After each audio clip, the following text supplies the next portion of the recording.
Ada peribahasa yang mengatakan tak kenal maka tak sayang.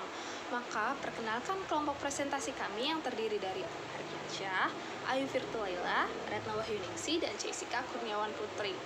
Pada kesempatan kali ini, kami akan membahas mengenai organisasi sektor publik. Penasaran kan apa isi dari video ini?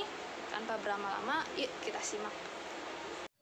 Sejarah organisasi sektor publik. Sejarah organisasi sektor publik sebenarnya telah ada sejak ribuan tahun lalu. Dalam bukunya Fenoncan 1989 dalam Indra Bastian 2001 menjelaskan bahwa praktik akuntansi sektor publik sebenarnya telah ada sejak ribuan tahun sebelum Masehi. Kemunculannya lebih dipengaruhi pada interaksi yang terjadi di dalam masyarakat dan kekuatan sosial dalam masyarakat.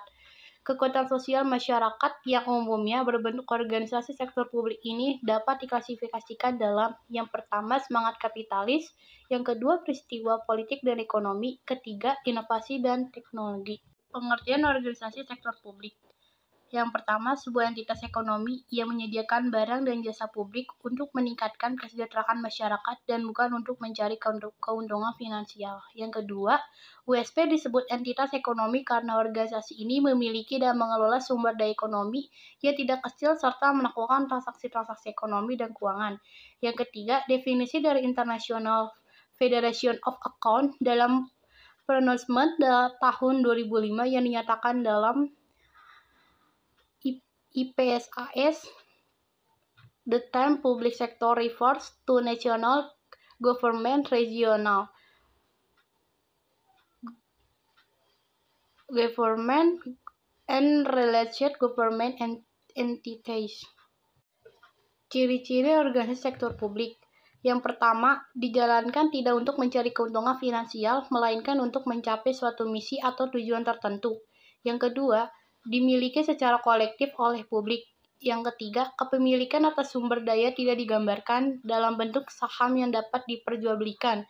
Yang keempat, keputusan-keputusan yang terkait kebijakan maupun operasi seringkali didasarkan pada konsensus. Selanjutnya, ada jenis organisasi sektor publik dibagi menjadi 3. Yang pertama, ada instansi pemerintah. Instansi pemerintah merupakan bagian organisasi sektor publik yang berbentuk instansi pemerintah. Pemerintah pusat termasuk di dalamnya kementerian seperti Kementerian Dalam Negeri, Kementerian Sosial, Kementerian Keuangan, dan lain-lain. Lembaga dan badan negara seperti KPU, KPK, dan lain-lain. Pemerintah daerah termasuk di dalamnya satuan kerja perangkat daerah seperti Dinas Pendidikan, Dinas Kesehatan, Dinas Perhubungan, Dinas Pendapatan dan Pengelola Keuangan dan Aset Daerah, Kantor Catatan Sipil, dan lain-lain. Yang kedua, ada organisasi nirlaba milik pemerintah.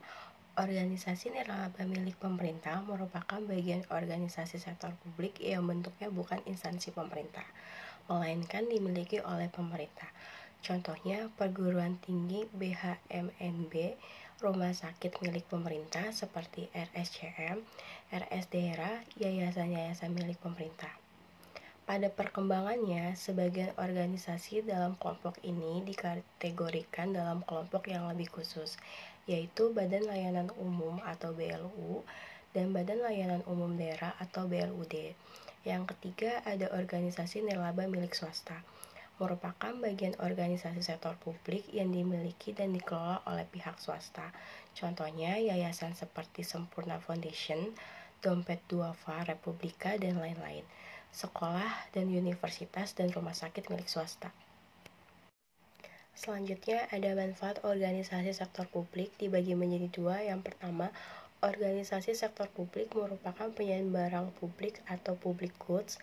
Barang publik adalah barang yang memiliki 2 karakteristik. Yang pertama, barang publik adalah komoditas dan keberadaannya tidak melalui persaingan antara penyediaannya atau non-rivalry, sebagaimana barang privat diperjualbelikan di pasar yang penuh persaingan antar produsennya.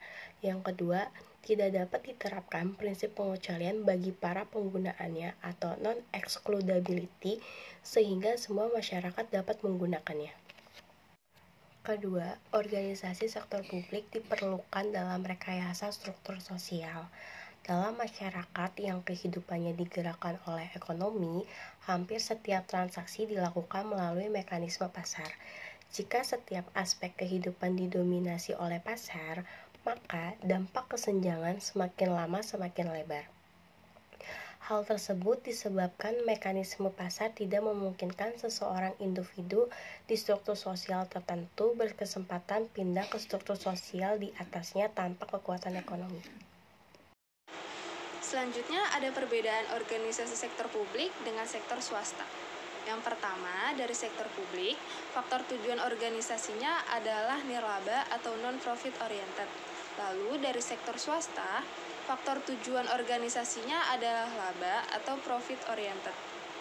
Sedangkan yang kedua, sektor publik, faktor sumber pembiayaan organisasinya terdiri dari pajak, retribusi, laba BUMN atau BUMD, hutang, obligasi pemerintah, charging for service, dan privatisasi. Lalu sedangkan dari sektor swasta, faktor sumber pembiayaan organisasinya terdiri dari internal dan eksternal. Untuk internal sendiri terdiri dari LYD, modal, dan penjualan aktiva, sedangkan untuk eksternalnya ada hutang. Dan yang ketiga, dari sektor publik, faktor pola pertanggungjawaban organisasinya terdiri dari pemerintah pusat dan pemerintah daerah. Dari pemerintah pusat ada forum rapat paripurna DPR RI dan laporan pertanggungjawaban kepala negara. Sedangkan dari pemerintah daerah terdiri dari forum rapat paripurna DPRD dan laporan pertanggungjawaban.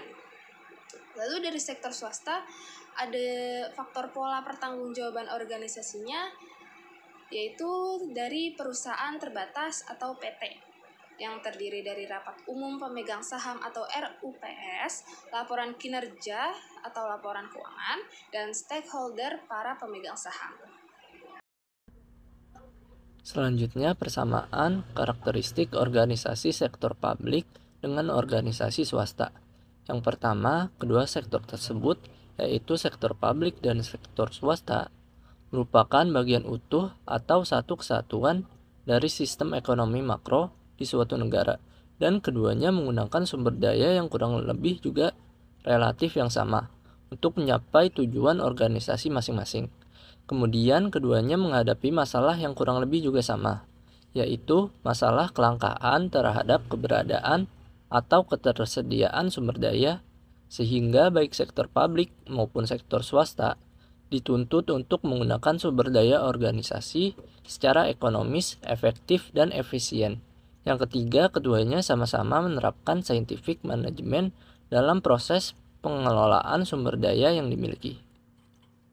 Yang keempat, proses pengendalian manajemen termasuk manajemen saintifik keuangan pada dasarnya sama di kedua sektor.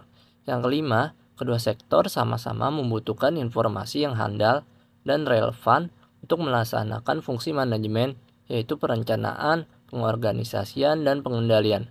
Yang keenam, pada beberapa hal kedua sektor menghasilkan produk yang sama.